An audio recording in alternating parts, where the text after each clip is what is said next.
I guess we were listening to a little training that was talking about how the gym memberships have gone up in the past, few years, like more than doubled. So that's great. People are getting their bodies into the gym. They are working out. Wonderful. But yet our obesity continues to increase. Obesity rates. Our obesity rates. So something's not right.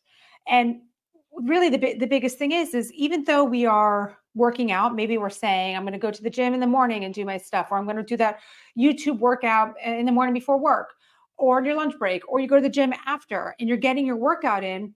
But what happens during the rest of the day? You're sedentary.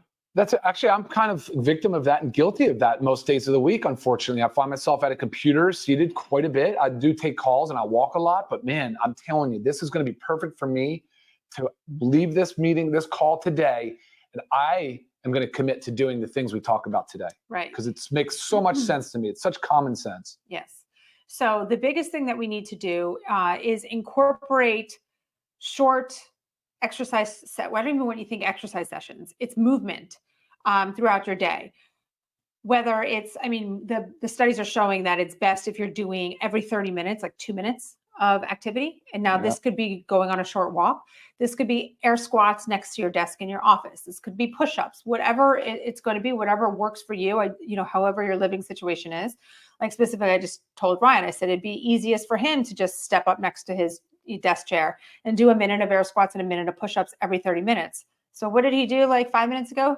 Hey, he set a timer on his phone, a reminder on his phone to just let him know when it's every 30 minutes, and then he'll just get up and do it. So I want Ryan now, first of all, if that doesn't work for you, there's other ways to do it, right? Say you eat 3 meals a day. Think about doing a 20-minute walk before your meal, 20-minute walk after, right? And by walk, this doesn't have to be anything extreme. This doesn't have to be some heart rate driven walk. The goal is muscle contraction. And I want Ryan to dive in a little bit on what the muscle contraction is doing to our cells. Yeah, I think everybody's probably familiar with insulin and its role with diabetes and managing blood sugar, which obviously blood sugar goes up and it goes down. And it goes through these multiple cycles throughout a day around meals and food and consumption of calories. But it's really insulin sensitivity or insulin resistance is what we're trying to sort of overcome. We don't want to fall victim to insulin resistance. That's the early stages of the pre-diabetes kind of phase into the type 2 diabetes. Type 1 at least I'm so sorry. The video seems to keep glitching. I changed the I'm hoping you guys hear me just fine. I'm watching the comments. But guys, the thing is, if we're eating throughout the day and multiple times in small snacks and little sugar things here, little sugar things there, our bodies are always kind of figuring out how to manage this sugar load, which isn't normal for our bodies. So when you have this glucose circulating in the blood, ideally it comes in boluses. It's a big bolus. It's a big meal bolus. It's a big shot. Boom. Your body responds accordingly right away. The pancreas, the rest of the system goes into the parasympathetic nervous system. So you've got this rest and digest process. And then that subsides. And then your body goes back into that cleaned up, fasted state where you're ready for that performance again. And you can go back through that cycle multiple times a day, but it shouldn't be constant food, constant sugar elevations throughout the day. And Can I interrupt real quick? Yeah. So when he's saying this about sugar, I don't want you to think it's the fact that you're eating sugar, because you might be sitting there like, I watch my sugar. I don't eat my sugar. He's not talking to me. Anytime we eat food, we get a rise in our blood sugar. Right. Okay. It's circulating in our blood. So food. Yeah. So when he's talking about that, I want you to just think about your blood sugar is always going up when we eat. Sometimes higher, like I call them peaks and valleys, or sometimes it's rolling hills, which we would prefer.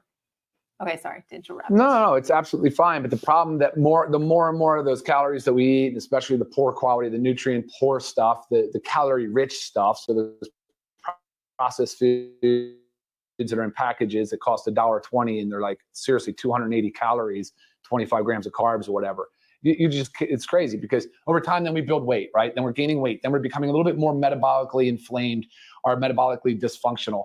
And then you're running into this situation where the pancreas is releasing more insulin and it becomes insulin resistant. So the insulin isn't doing what it was supposed to do. This is the cornerstone of type 2 diabetes, but it's really the foundation of chronic disease. I would say it's like the root cause of all disease. The things that we're going to talk about today, The 2 minutes every 30 is serious. People that move a lot, the Sardinian, Italy, the Costa Ricans, part of California, they move, they go up and down hills, they're up and down steps, they move all the time, all day. Whereas I go and I crush a 45-minute, 60-minute workout. Maybe I walk a little bit, of course, with round meals, but I'm sedentary through the rest of the day. That's done. I'm not going to do that anymore. Because over time, if you employ these strategies, you can cut your all-cause mortality of the chronic diseases that all come secondary to obesity by up to 50%. So you're talking about like neurodegenerative diseases like Alzheimer's and Parkinson's, which are so incredibly scary. But here we go. It's what we're talking about. Cancers, hypertension, hyperlipidemias, and different dyslipidemias with cholesterol. These things, diabetes, of course, up to 50% reduction in all-cause mortality, just because you're moving your body consistently throughout the day, not in just one big like bolus. Right. And the studies are really saying that it completely defeats the purpose. If you get this nice big workout in and then you're sedentary the whole time, being sedentary all day just kind of squashes out that workout. And it's really unfortunate because, we think we're doing good because exercise is amazing for you. And this little walking stuff is in addition to that gym workout. Yeah. Oh yeah. Or not a gym, but like you can be doing this stuff at home. Again, it doesn't have to be a big financial requirement, whatever works for you. But you need to get in a couple strength training sessions a week, 1 to 2 high intensity interval workouts a week. Work on your zone 2 or your endurance training. You need to get those in. So you set aside time for that, right? Whether it's like, say, an hour in the morning, an hour, at night, again, whatever works for you. And then you incorporate these movements throughout the day. And it's about the muscle contraction. So I know many people do the treadmill desk, which is absolutely amazing. And you don't have to walk fast, 2 miles an hour. You're just that muscle contraction is going all the time. You don't have to be using it all day, but think about if you were just using it, every 30 minutes, you were just like, I'm going to jump on my treadmill desk and, instead of staying seated. So many ways that you can do it. And if you have a dog, think about how much your dog would love if you're working from home and you just put your leash on your dog every 30 minutes to go on a quick walk up and down your street. I know our dogs would be very excited. For sure. Yeah. So there's so many ways to do it. And we just cannot stress how important it is for you. And it's important for that muscle contraction. So again, if doing air squats, works for you, do those air squats. Again, it's the most benefit is 2 minutes every 30 minutes. You could be doing this while you're in your kitchen cooking, doing the dishes. Just getting that movement in. They even say have fun with it. Do like a little dance party after dinner. It's all about movement. So that's the biggest thing with increasing your metabolism. And like Ryan said, we see those with our blue zones. They are the healthiest people, live the longest. Really, really crazy. So we need to make sure, again, it's not crazy. More. It's like they actually simplified in such a way that it's so relatable, and it actually struck a chord with me. So I'm actually excited about this Zoom. I'm very excited about this Zoom. Right. Because sometimes you look at the blue zones and you look at the life they live, and they might be enjoying their red wine every night and doing that, but what they're doing is moving their bodies all the time and also living very stress-free lives. But there's also other things that we can do that simply help, increase our metabolism. And a lot of it has to do with having the right nutrients, having the right vitamins. A lot of this is your omega-3s, which is in our factor 4, and turmeric as well.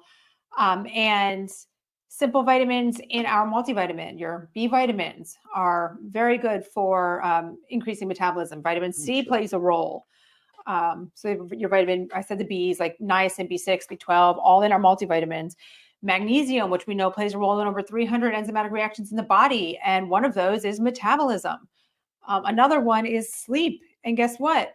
Lack of sleep disrupts your metabolism and your hormones. So you need to be working on all these things so your body is working its best for you. And it doesn't have to be that complicated. It doesn't have to be some magic pill in a bottle that's costing you, $120 a month, telling you that it's going to, increase your metabolism. It's about taking care of yourself. We do know that there's that caffeine. So caffeine in coffee and other things helps increase metabolism. You forgot lean too. Our latest body composition formula, lean. Lean is also because of the metabolic benefits of some of the ingredients. But I love what you said. None of this is going to put the work in for you, though, guys. The work is that you get out and you move. You have to move your body that many times a day. Office setting, maybe that's okay.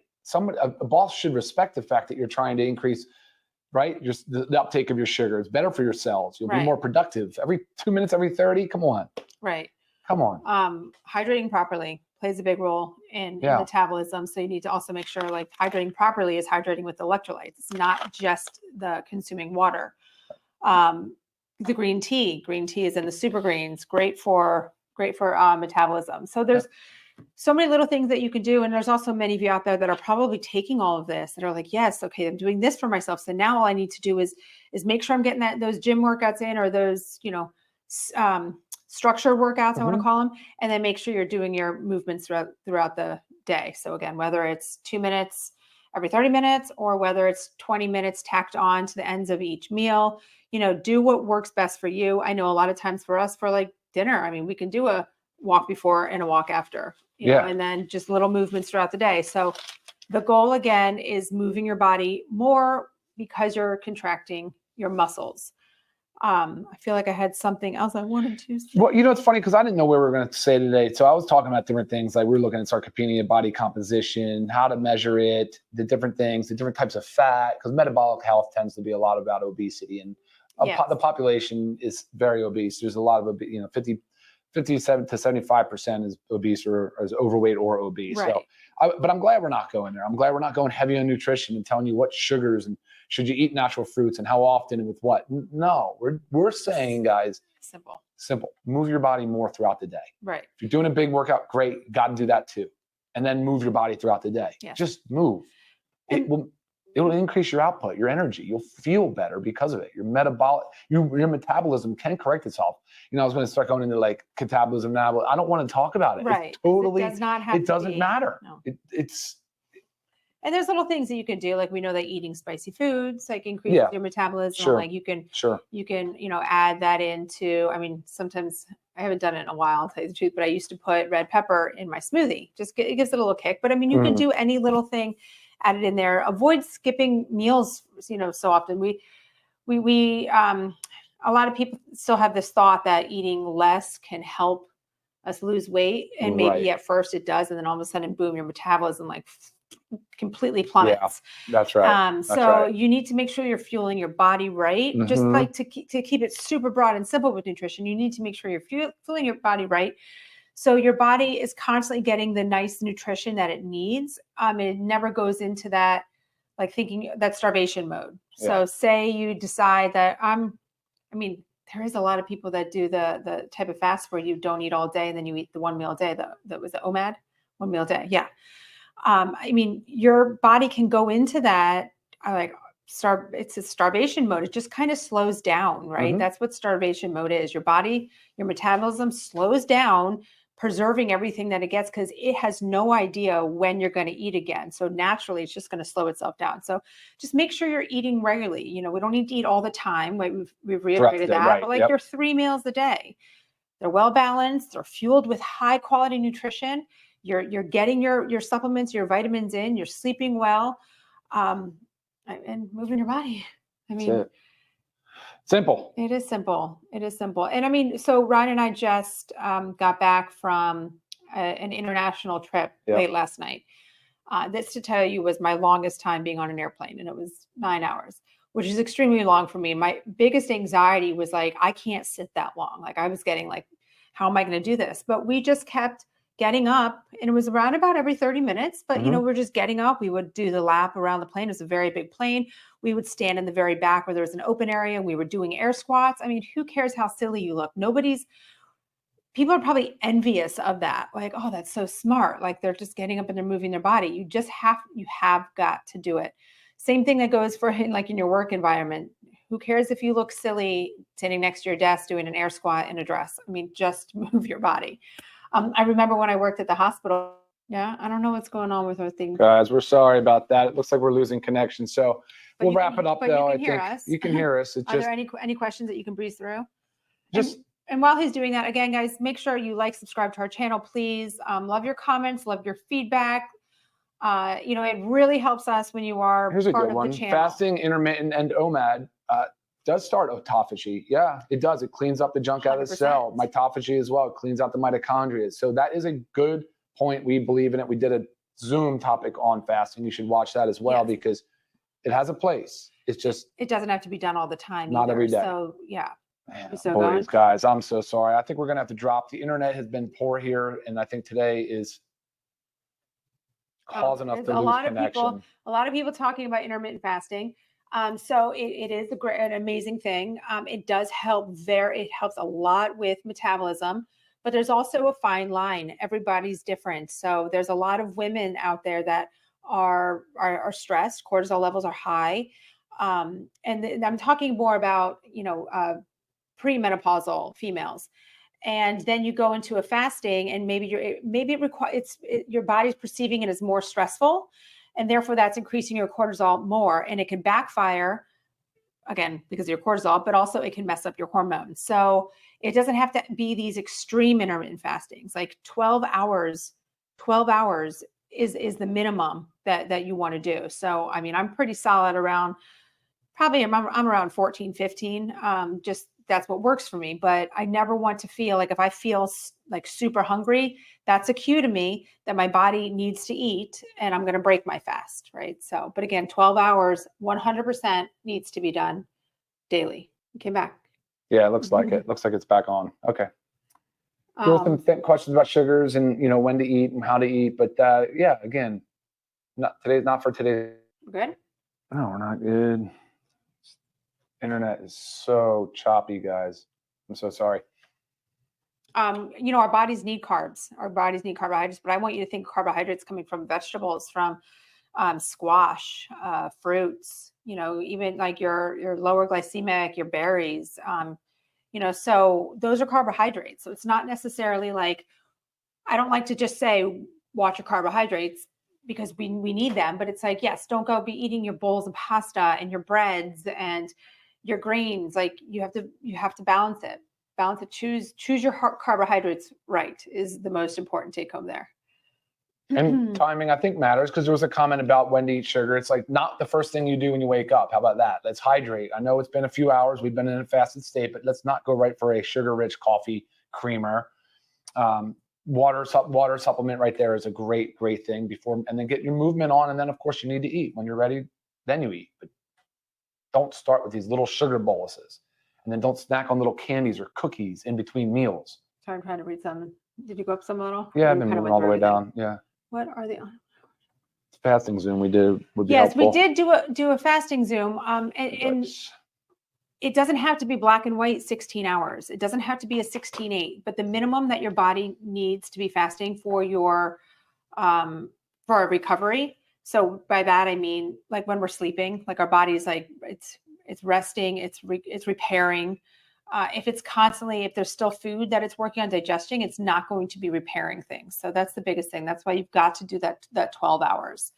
Now, when it comes to like real autophagy, like those are your longer fasts for sure. Definitely. And they don't need to be done all the time. But again, check out our fasting Zoom, because there's many ways to do it in many different kinds. Like you could choose to do one 24-hour fast, a week. And for a lot of people, that's pretty easy if you're eating balanced the rest of the days. So. I totally feel like this conversation has gone right back into nutrition. Right. And I love that about you guys. I love that you're all passionate and have questions around nutrition. But the biggest take home that we wanted you to get from today is about the movement. In addition to your workout. In addition to exercise, in addition to structured exercise, right? We know that we're going to work out 5 days a week. We're going to do it at this time. We're going to take this class. We're going to do this YouTube video. In addition to that, it's the moving your body, whether it's walking, air squats, push-ups, whatever works for you. 2 minutes every 30 minutes. And if that is not conducive to your lifestyle, aim for the 20 minutes before, 20 minutes after each of your 3 meals. That really is the biggest take home. And that can be done by everybody. And this is not short term. This is not a quick fix. This is lifetime. Like you've got to be doing this. Get your family involved, get your friends involved, get your coworkers involved. That's right. Make it a group thing. So That'd be fun, actually, if you had coworkers around here. All right, guys, 30-minute mark. Let's go. Right. Make it Cool. fun. Don't make it such a chore. When things become a chore, we tend to do them for a short amount of time, short term, and then we quit. Yeah, so exactly. This is something that we can do. Okay. Yes, if there's any, and again, sorry about the breaking up with the internet, but if there's any specific questions, guys, email me, lisa@livegood.com. I know some were coming in, but it's hard to get to everything as it's scrolling up. And check out our website, livegood.com, where you find all of our supplements and information about the company.